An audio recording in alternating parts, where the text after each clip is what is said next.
Only cool people can go? Yeah. You're probably a little. So,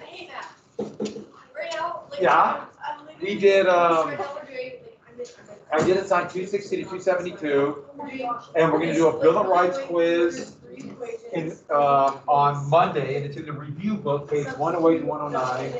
I was hoping to get the Bill of Rights over there today, but we're not gonna get there. Okay. Well, I know, but it's like. And we did a bunch of notes.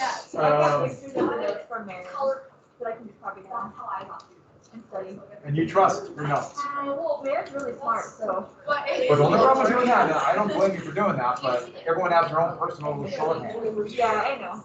You get to know what she's talking about. No. Do you? Don't worry, I'll carry it. I have a jacket. Can I give this? No. You can, but would you take it? I would say. All right, I'll do it. Okay. Oh, very good, thank you. So that's what we did. Sound good? Review book 108, 109. That's so good. I did say that.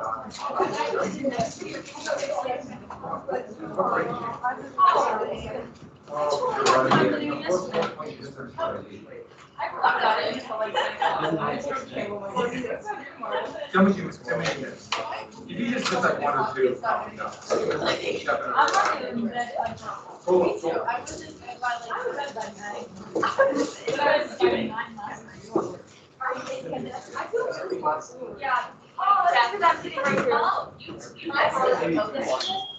Hey, work, Joe, Roker. I have no idea where that sound came from.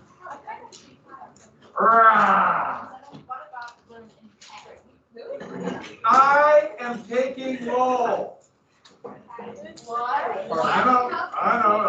Blow your mind. It's actually the warmest days ever. 1, 2. Yeah, really cold. They turn on wearing I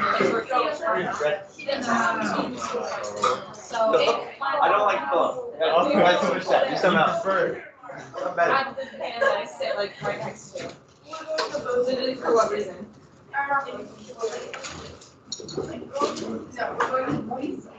No, I don't. Okay, raise your hand if you're here.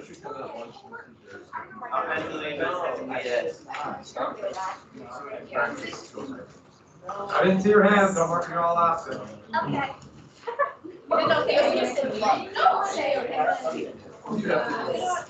Okay, let's go on. That's what, okay, that's what. Okay, so.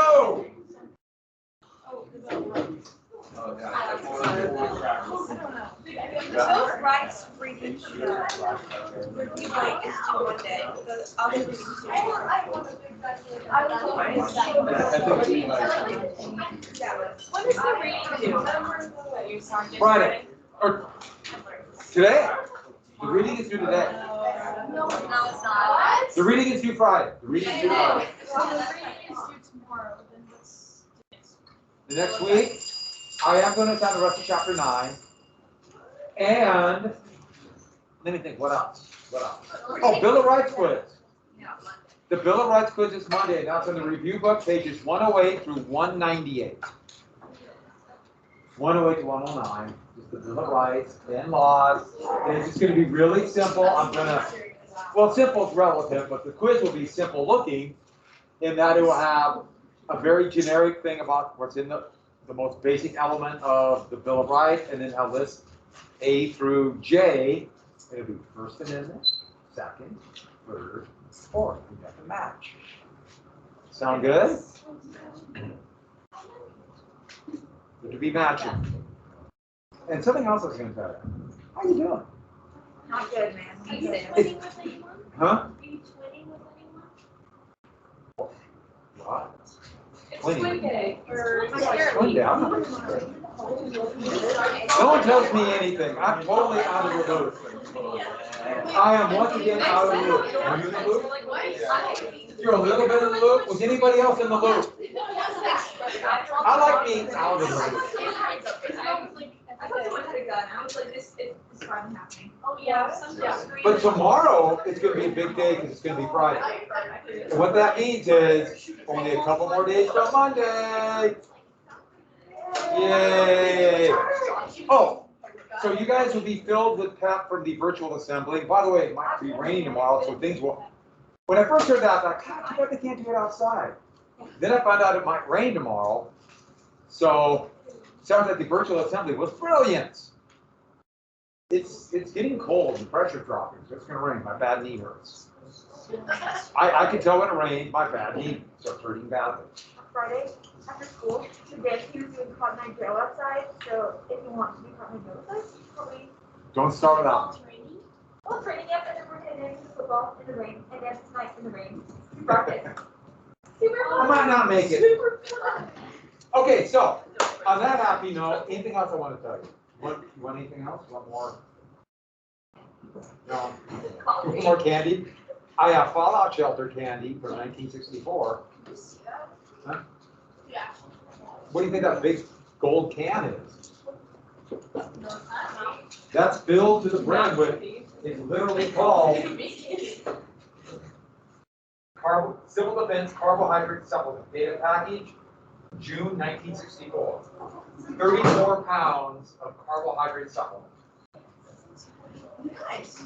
And there are two flavors. There's white flavor and red flavor. And you can try the red flavor. No, you can't. Because it's carcinogenic. But the white has red dye number 1. Red dye number 1 is banned.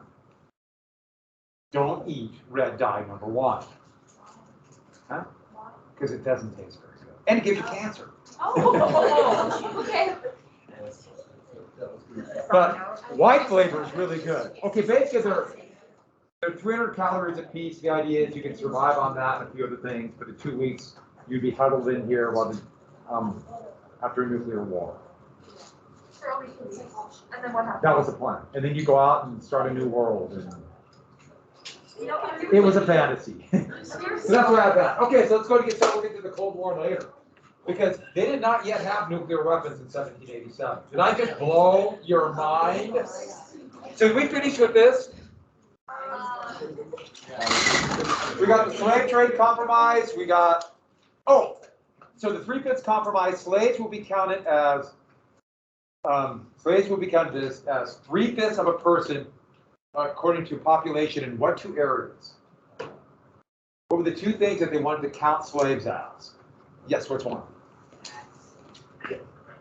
You got both taxation and representation. But which one was never done? Yeah, the way they did taxes wasn't done. So who did this favor? Yeah, slave states in both the Electoral College and the House of Representatives. It's a big deal. What do they call this? What did Northerners call this? Yeah, slave power. But let's be very clear. The slaves had no power. It's the slave owners.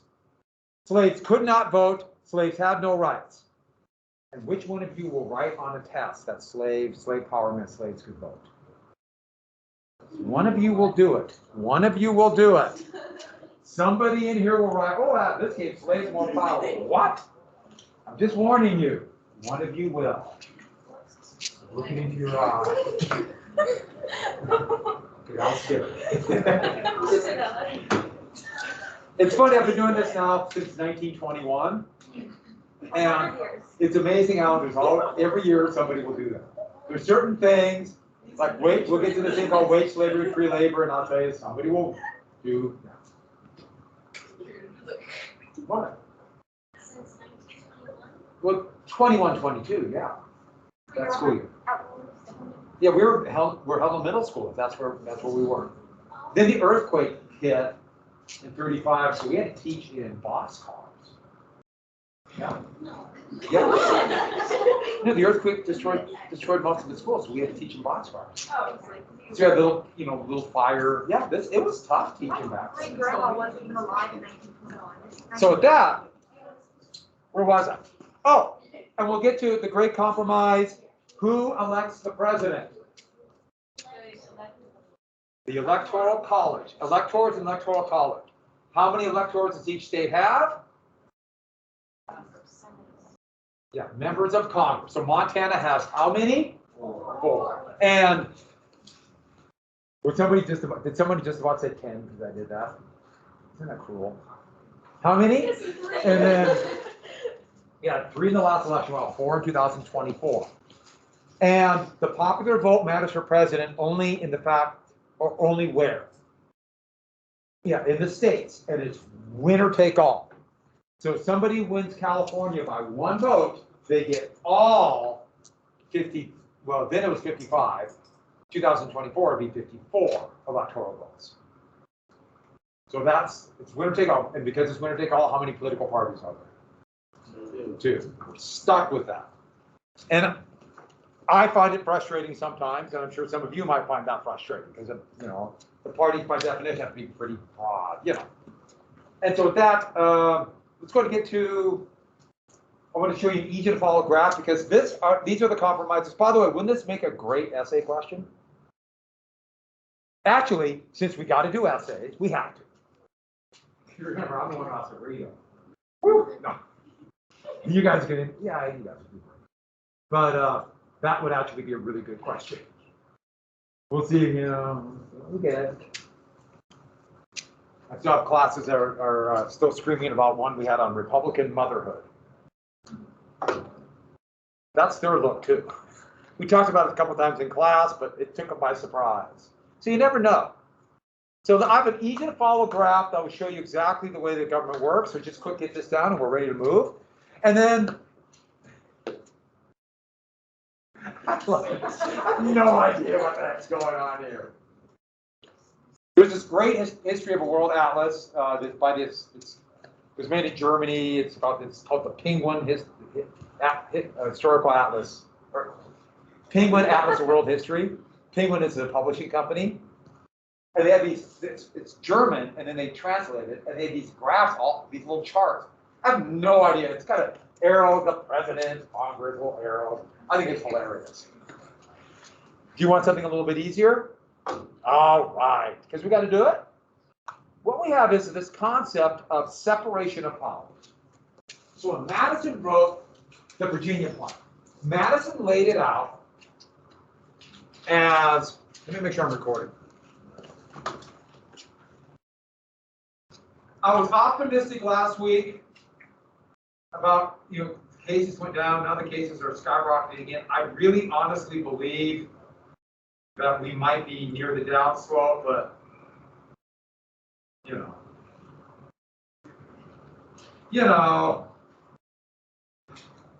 after hearing about the hell going on in the hospitals, so we still have to be ready. There are more people home now in other classes, so we just have to be ready once again. And if I have to go take a 10-day trip to my house and sit there, make sure you have your laptops. I can't teach, but we'll have to turn things on team. You guys will. I graduated. All right, so once again, let's do the cross the fingers, right? Everyone, let's come on, give me this. Come on. Double, double, double. Fold.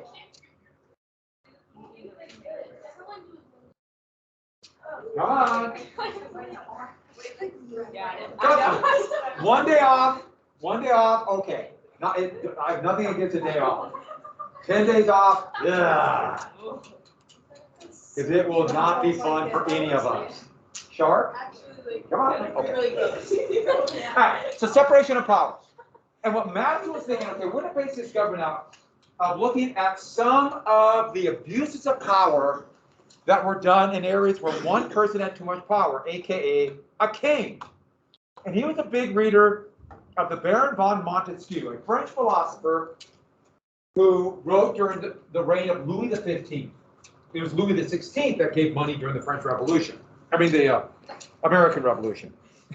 Louis XVI was also Louis's head during the French Revolution.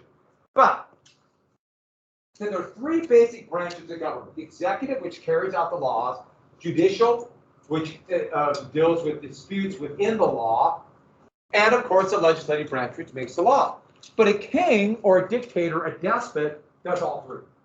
So that will lead to abuses of power, where they'll basically rig the system to benefit themselves and their power, whatever it might be.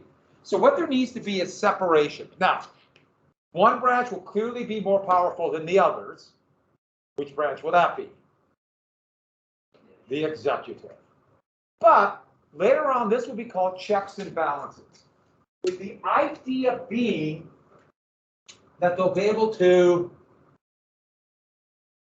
have each branch will have a check or some kind of check on the power of the other branch and therefore balance it out. No, they will not be perfectly balanced. The executive will be significantly more important or more powerful. And so with that, we are going to make something like this. I wrote this up and I took a picture of it last year. I do it on the board. But last year when we had to do half online, I had to do it on the PowerPoint, which I didn't like. I am going to write this up for you. So we'll make a little triangle thing and do the power. So let's go ahead then and do that. I need a new board. I cannot forget. In January, I can ask for a new and better whiteboard. Huh? They will, yeah. But that's the time we can take the order. It has to be enough time in advance. And the last 2 years, I forgot. Just totally forgot. And then it was like in April. Oh. Because Mr. Hand is not here. I want a board like this, that glass board. So we just take it. Yeah. We'll probably screw it up. I have one in my phone. Good enough. Let's go. Now, that board's really nice. And I said, I'm going to get one. I got to get one. I didn't even know you could get one of those a few years ago. Okay, so let's do it right. Oh, write this down too. Enumerated powers. Those are supposed to be stars. Enumerated powers. What enumerated powers are this? This is where I got to get.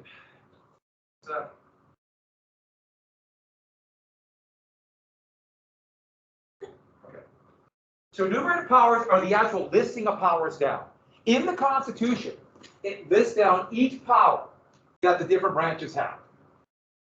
And these are laws. So the Constitution itself is pretty dry reading. The preamble, actually, I would say is brilliant. The rest, pretty dry. The Declaration of Independence is a lot more interesting. And these powers, individual powers, are called clauses. So they'd just be called a clause. So let's get to a couple things about this. First off,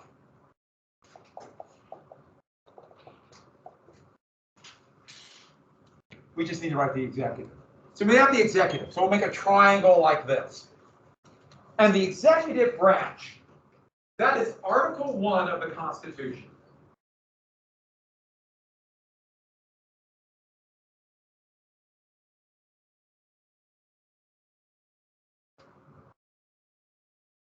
Okay. The executive branch is Article 1. I'm sorry, did I say Article 1? I said it twice now, haven't I? And that's completely wrong. It's Article 2. Now, you're thinking, wait a minute, if it's the most powerful, why is it the second one? Because the legislative branch has more enumerated powers. There's more laws that the legislative branch can pass.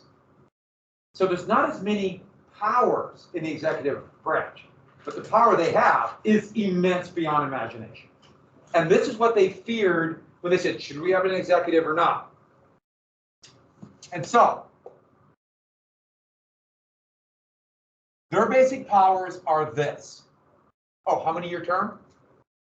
4 years. How about the electoral college? All right. How many terms?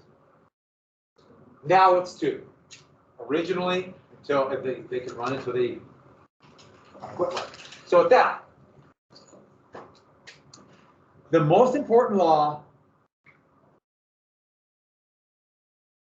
they executes and interprets law. And that's where you get the name executive branch. Yes, they call them the president, but they're the executive. And I should add, the United States is kind of weird. Almost every other country has a head of state. So like either in a constitutional monarchy, it's like the Queen of England. Or in Germany, they have an elected position called the president, who have no real power, but they kind of represent the country. And then you have the person who actually does the nuts and bolts of being the executive. That's a different position.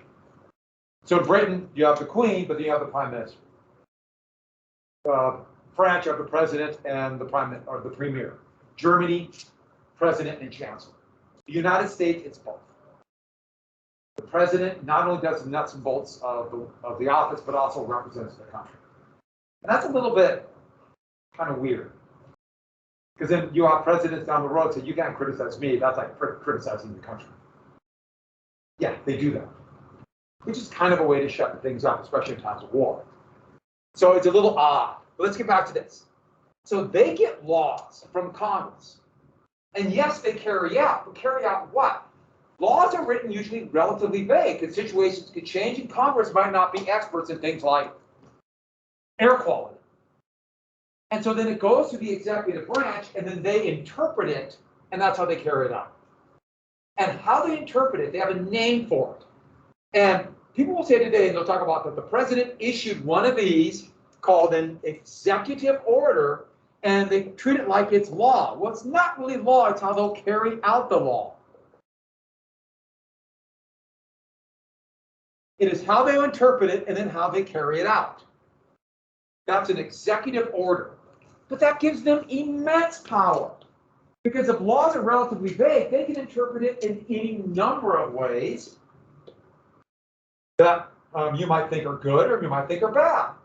That might be for the entire country to benefit just a few people.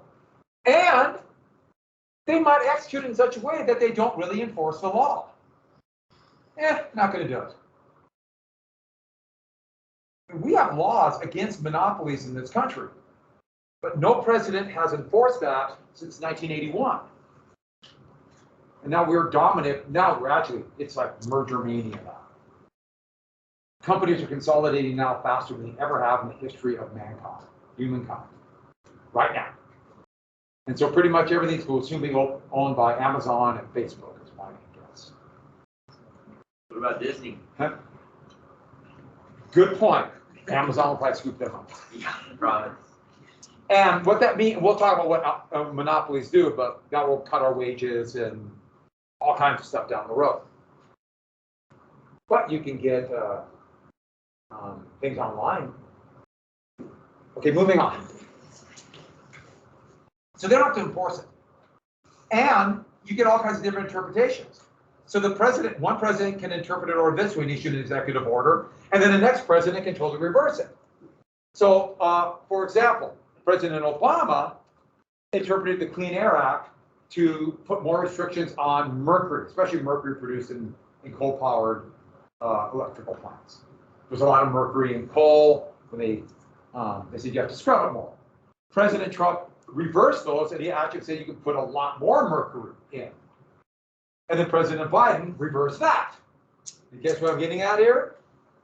So you see the power that gives them. That's power. Now you can argue which way you want to go on those issues, but power is what we're talking about here. Next, what do the orders have? Foreign policy. They speak for the country in foreign policy. So they negotiate treaties or negotiate other deals. It wasn't as big a deal. In fact, no president ever even left the country until William McKinley. He crossed over at Niagara and took one step into Canada, then came back. Not presidents all the time. I know that's partially because of transportation, but they have steamboats. They also are the commander-in-chief of the armed forces. Now, it's unclear in the Constitution when they become commander-in-chief. When the standing army was created in 1792, Congress basically said the president should be commander-in-chief of the army at all times because there should be a consistent leadership in case war does happen. And the reason that happened is because the United States suffered the worst defeat they've ever suffered here to a confederation of American Indians. And they were going, the U.S. would eventually destroy them. And this will lead to a 100-year war along the frontier. But that's where the commander-in-chief comes from. The commander-in-chief or the president is not your commander-in-chief. So the president cannot come in and order you around. But my guess is that President Biden came in and said, everyone stand up, you would be so shocked to see the president in the classroom in Helena, Montana, that you'd probably stand up. But you did not have to. So that's what it means. He's not your commander-in-chief. And people will say, he's the commander-in-chief. We've only had male presidents. He's the commander-in-chief. Only of the armed forces. And technically only in war. Well, there are more orders. But the president cannot go to war whenever the president wants. According to the Constitution. You notice I added a little qualifier. So, those are the basic powers of the executive. But I can't understate this enough. That is immense power. Congress passes laws, the president's the one that deals with it. So, any interaction that you have ever had in your life, you probably had very few interactions. But any interaction you've had with the federal government has been with the executive branch.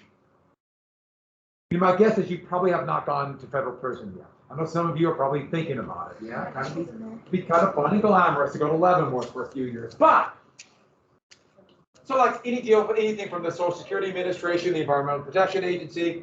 I remember my summer job, when I was in college, my summer job was delivering beer. And, which by the way, was a really good job. Some of you might be thinking one thing, no, not for that reason. It paid well, it's a good job. I really lucked out hitting. Sometimes you luck out. Hard work, I don't know if I'm way too old now. I mean, that was, see, I started teaching in 21. So that was like, God, the war was still going. Prohibition was, what was I doing? I was breaking the law. Okay, moving on. But I remember an OSHA person came in to talk about health safety. That was my, because they were worried that they were working us too hard. They just kind of came through and they said, no, we're fine. Okay, they were. But that was it. So that was my interaction with the federal government. So security, federal government. FBI, that's the executive branch. Executive branch. All the armed forces, executive branch. They're all executive branch.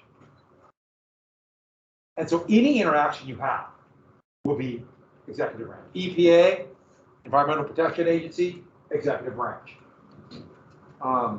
You see a park ranger or someone from the Forest Service, executive branch. So they're all under the auspices of President Biden now. And before that, President Trump. And in your lifetime, you've had Bush. You were here, yeah, you were like President Bush. So you've had Bush, Obama, Trump, and Biden. What power, huh? And that's power. So, moving on. Let's draw the next one. So it goes like this, and there's going to be two arrows. And these are the checks. And this is the legislative branch. Well, that's a terrible I.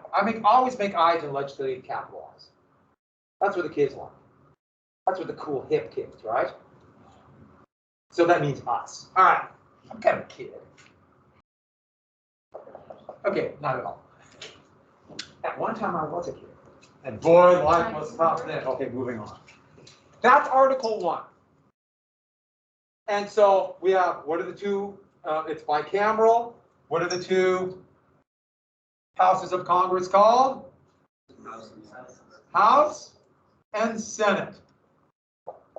How many members of the House? 435. Decided by? Each state decided by what?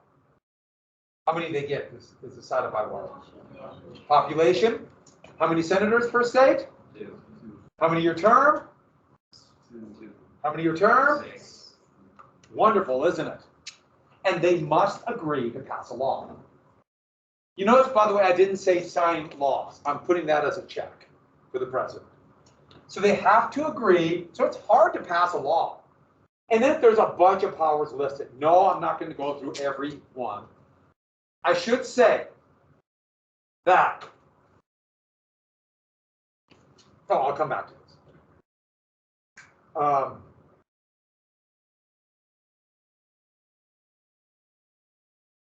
I'll tell you right now.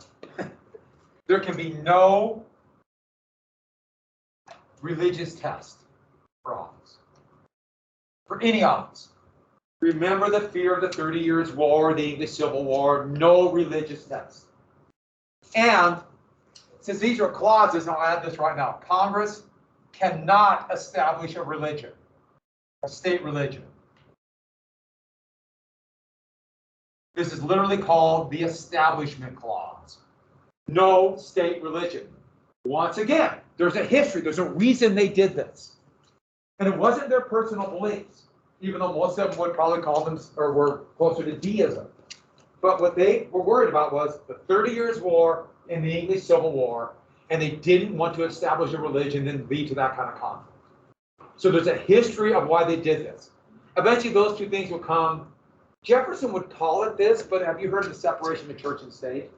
That's not in the Constitution, but it is certainly applied here a lot. Yes.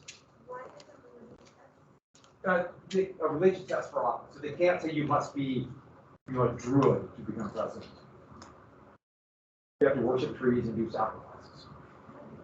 That would change the presidency, wouldn't it? Who would have to sacrifice? Huh? Who would they sacrifice? Well, so there's always volunteers. So moving on. Well, let's get to the big powers. This is called the Commerce Clause, or they regulate interstate commerce.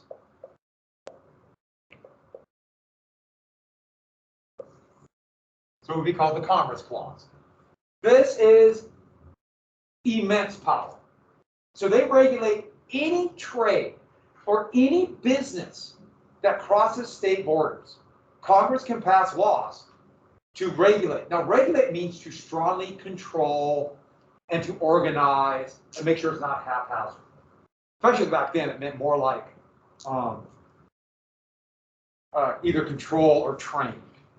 More and more, it means control. So anything, any commerce. And look at what you're wearing. In fact, look at anything in this classroom. Do you see anything in my classroom which has all kinds of just amazing stuff that did not involve trade over the borders of the state of Montana? You think of anything you're wearing. The desk, all of it. There's virtually nothing that does not involve interstate commerce. And therefore, Congress has the power to regulate that. It's virtually anything. Now, they don't actually regulate. They pass the laws. Who regulates? The executive branch. Has everyone got that? So Congress does not actually regulate. And I will say that in here, and if I do, I'll try to correct myself, because it's a kind of a lazy shorthand. They pass the laws, they do the work. There's where the power lies. The more laws they pass, the more power they get. It's one of the weird things. And then Congress will turn around and say, oh, the president has too much power. Well, you pass the laws. What's another one they do? They have taxation. And once you have taxation, that allows you to create, therefore print, a currency. So Congress passes the laws for taxation, but the executive carries it out. Congress prints the currency, the executive carries it out. Also minting coins or whatever it might be. Congress passes the law, the executive carries it out. Once again, immense power, because once you can do these two things and one more, they borrow. Congress can borrow, aka issue bonds. So Congress passes the law saying we will borrow money, which every government has to borrow. If they don't exist unless they can borrow, the president carries it out. So the Treasury Department within the executive branch is the one that issued the bonds. Once again, power, it seems like they have the power, but they really do. It's a little bit of propaganda. They put the legislative first because they were trying to hide how much the power of the executive is really. No, the executive is not the most powerful, because the legislative is in Article 1. With this, they can control the money supply, immense power. This is immense power. Well, they control. Another one. Congress declares war. So the president, as commander-in-chief, even though it's not clear if it's peacetime or wartime, but the president as commander-in-chief can do this. or the president in command, Congress declares war. Now, the whole idea is that a tyrant was to take the army and take control. Because wars give whoever's in charge of the army great amount of power. To fight a war against a powerful enemy, you have to control your own population and gear them up for war. In fact, almost every dictator takes power by going to war. And they were terrified of that in the 1770s, 1780s. So they said Congress declares war. But Congress actually has to do it. We're at war. We've been at war your entire life. But when's the last time Congress has declared war? Didn't declare war. Good guess. I mean, it makes sense, but they didn't. They gave an authorization to the president to do whatever the president wants. They didn't declare war. World War II. When they declared war on Italy and Bulgaria. Yeah, that's the last time. So Congress has basically told the president, we will just basically rubber stamp whatever you do. So Congress has kind of given up their power, and therefore who has gained power? The executive branch. Yeah, you're right. After 9/11, they gave an authorization for military force to allow the president to do basically whatever the president wants. In Vietnam, it's called the Tonkin-Galt Resolution. It just basically said the president can do whatever the president wants. By the way, what does that tell you about Congress? We don't want to make hard decisions. We're afraid. You know, I tried to do my afraid voice, didn't work. We're afraid. Okay, there. Don't ask me to do that again. That was good.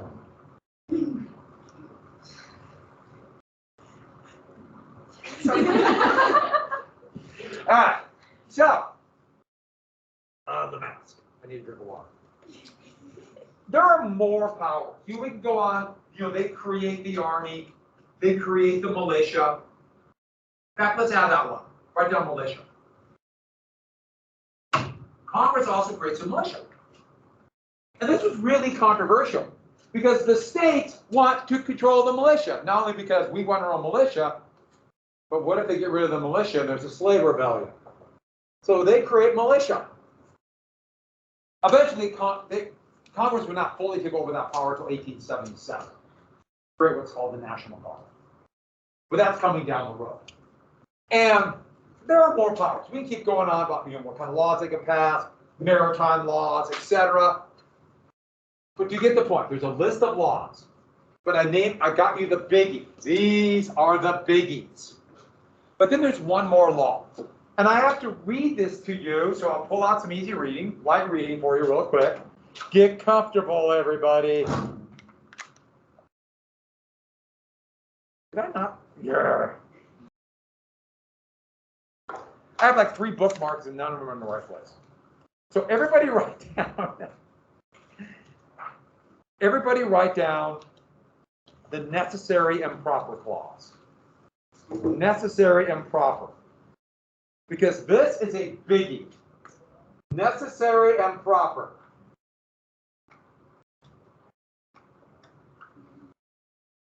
Necessary and proper. And it's also called necessary and proper clause. That means law. Because when they wrote the Constitution, they knew that things will probably change. The world is not going to be stuck in 1787 for all time. They had no idea what was coming. And they had a hint. Britain was going through absolute convulsions because of the Industrial Revolution. But they had no idea how this would literally and totally change the world over the next 50 years. A totally different world in 50 years. We have no frame of reference today. None. Nothing in your life and my life is even close to what's going to happen after the Constitution was written. They just couldn't imagine. But they knew something would change. And so they can't be stuck in time. If the Constitution will survive, therefore the country survive, to their point of view, the country survive, we have to be able to change. And by the way, you see some people say that we should interpret it the way they wanted it. or wanted it done in 1787, we should interpret the Constitution that way. They call themselves originalists. They're making statements about what they want today.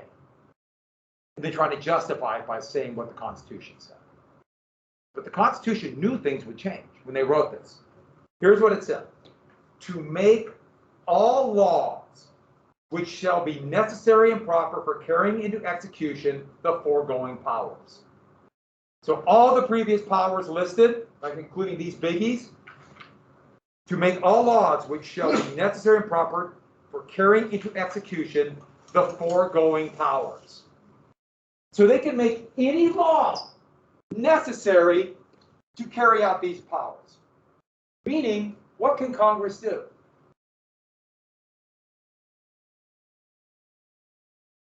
Anything.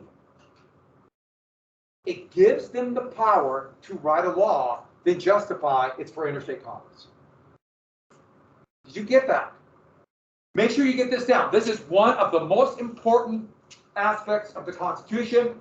This has immense effect to this day. This is the most controversial part, the most debated part, because what it's basically saying is Congress can pass all kinds of laws.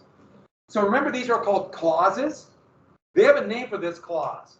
They also call it the elastic clause, because it can be stretched for any law. They also call this, remember this is enumerated powers? They call this implied powers. Nowhere in the Constitution does it say how Congress will distribute money it prints. So what did they decide? We'll make a bank. Nowhere does it say it can make a bank, but it's implied under all of these three powers.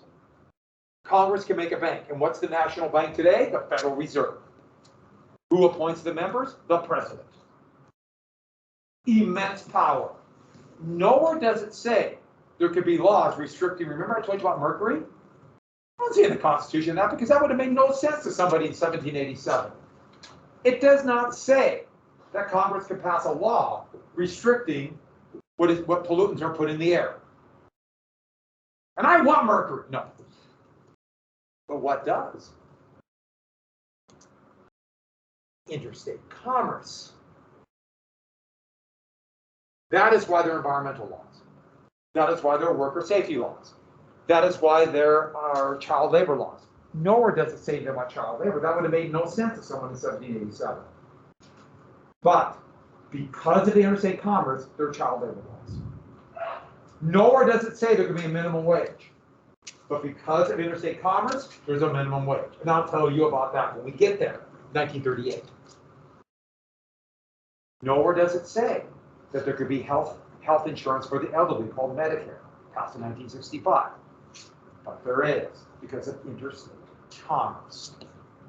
Worker safety, food safety, you name it, interstate commerce. It's huge. President Biden said that all businesses that employ over 100 people must have a vaccine mandate. He signed an executive order. What gave him the authority? The law, that worker safety law called OSHA, that was created because of interstate commerce. That's why. That's power. And think about it. They pass a law here. Who really gets the power? Yeah, all goes there. And then members of Congress will complain about it. It's amusing, but, and also kind of dark. But that's where it comes from. That's why that law power exists. And by the way, then, this will shift back and forth. No, it doesn't fit under interstate commerce. Yes, it will. And this will be a fight that will go on to this day. So let's get to the checks then. What checks do they have? Well, the president has two checks. They can sign, or what do you call if they don't sign a law? Veto. Now, they rarely veto laws. All they have to do is threaten it. And that usually stops legislation. I should add, when Madison put this in the Constitution, Madison's thought for a veto was the president would veto unconstitutional laws. And that's the way it originally was. President Jackson, the 7th president, would begin to use it for political reasons, which actually makes a little bit more sense. The president doesn't like a law for political reasons. So now this is political. presidents rarely veto laws. It almost never happens. The other one is the president uses, and we call it, I call it this because I like President Roosevelt, Teddy Roosevelt.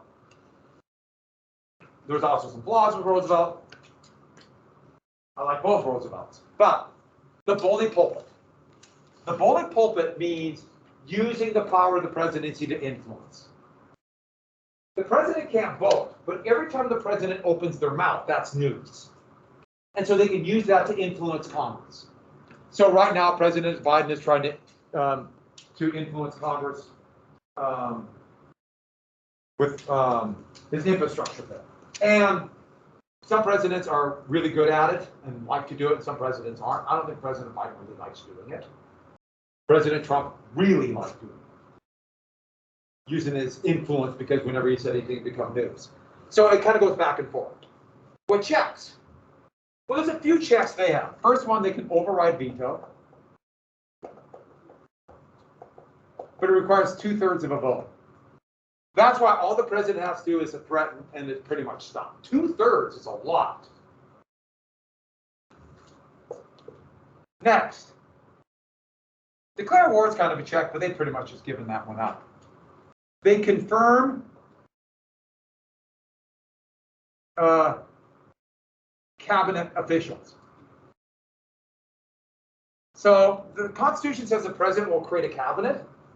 So like this, and so Washington would create the Attorney General, Treasury Department, War Department, State Department, and the Post Office. Those are the first cabinet. And the Constitution says the Senate will advise and consent. Well, no one knew what that meant.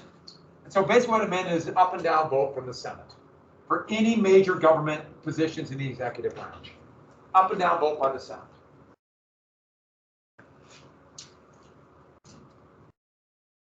Next, what's the biggie? Impeachment. Now, impeachment, this is actually more like an indictment, but impeachment was for high crimes or misdemeanors, and this is solely decided by the House of Representatives. Now, when they meant high crimes or misdemeanors, they were not talking about actual crimes. In fact, a lot of these crimes wouldn't have made sense at a federal level. If it just weren't national laws, every state had different laws. So I don't mean, the president was caught speeding, we should impeach him. That wasn't what they were talking about at all. What they were talking about was the crime and misdemeanor, and what they feared was corruption. Using the power of the executive to enrich themselves or maintain power is corruption. And that's hard to define. It might not be against the law per se, but you know when something's corrupt. So that's what they're looking at. And so impeachment is this. The House votes on impeachment. Majority vote, House decides. And it could be anything the House wants. The House votes on impeachment. And Madison thought this would happen a lot as a way to curtail impeachment, but then people realized the threat of this. But being impeached just means they're impeached. That's like an indictment. Then you go to court. The Senate has the trial. And that's 2/3. That's in the Senate. You have 2/3 vote. So, House impeachment, Senate trial. And they make up any rules they want, and the House has almost unlimited power, and the Senate to call witnesses or do anything. They don't always do these powers, but they have this immense power. It's just basically do whatever they want. And there have been 4 impeachments of 3 different presidents, and none have been convicted in the Senate. They could not get the majority vote, or the 2/3 majority. What presidents have been impeached? Nixon. Nixon was not impeached. Nixon resigned. But Clinton, who else? Trump twice, and Andrew Johnson. He was Lincoln's vice president. And he was impeached for basically just disregarding congressional laws on Reconstruction. But he was not convicted. None were convicted. And almost all were by party line votes.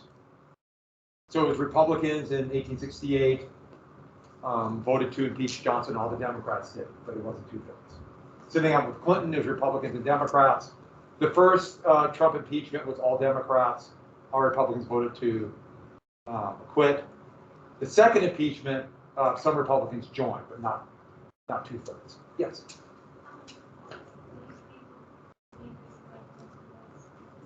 Because he lied in a deposition about an extramarital affair. And that was a really tough one, because the House can impeach on anything they want, but that really wasn't involved corruption in the actual presidency. So it was it was pretty controversial, let's put it that way. And so that's the checks. By the way, that's almost all of them. The judicial, there's almost nothing there. So let's do that one really quick. Yes, we go on more about impeachments, etc., but it's really difficult. But you're right about Nixon. Nixon would have been impeached. They started committee hearings and he resigned. There's no doubt. And he resigned because Republicans told him, we're going to go against you too.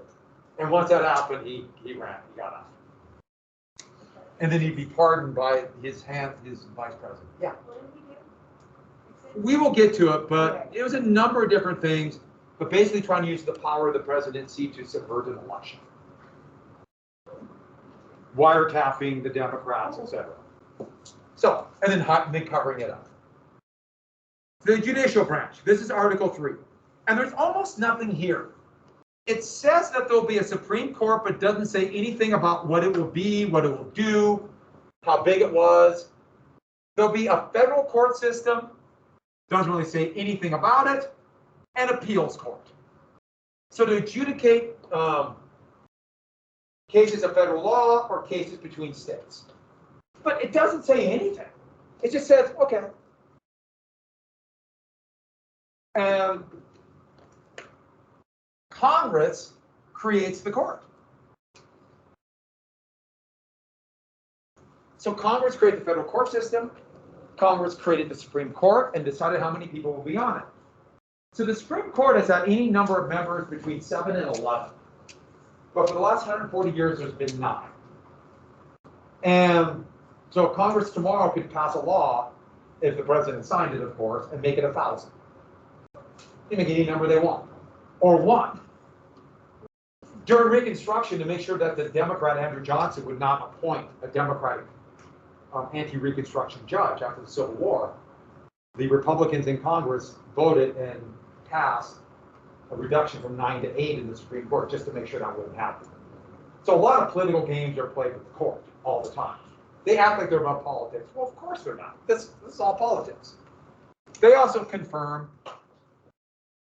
The Senate confirms like that. Any judges appointed by the president, we'll get to in a second.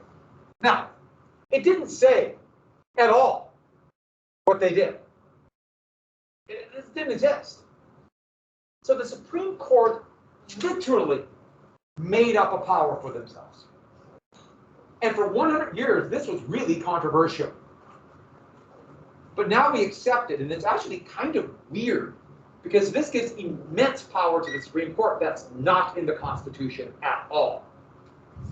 And it's called judicial review.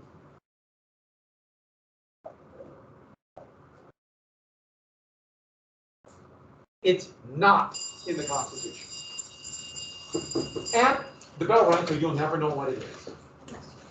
Can anyone guess what it is? Yeah. If laws make it to a court case and make it to them, they decide the constitutionality. They don't decide unless there's a court case. Wow, that's a lot of writing.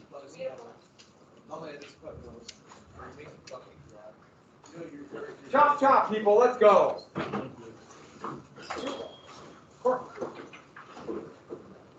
Boy, the weather is really shifty. You can feel it. Yeah. And yes, my knee hurts. It's coming. The storm's coming. What do you want to do?